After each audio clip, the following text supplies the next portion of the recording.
أعوذ بالله من الشيطان الرجيم.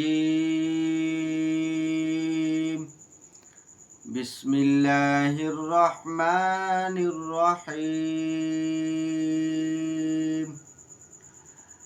لا يستوي أصحاب النار وأصحاب الجنة أصحاب الجنة هم الفائزون.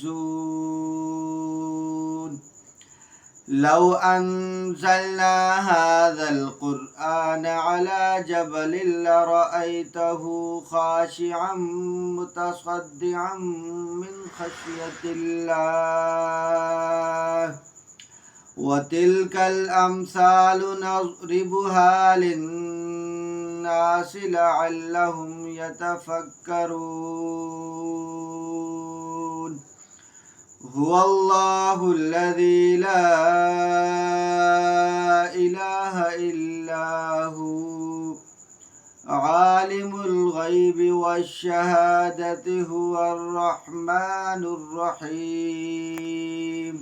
صدق الله العظيم.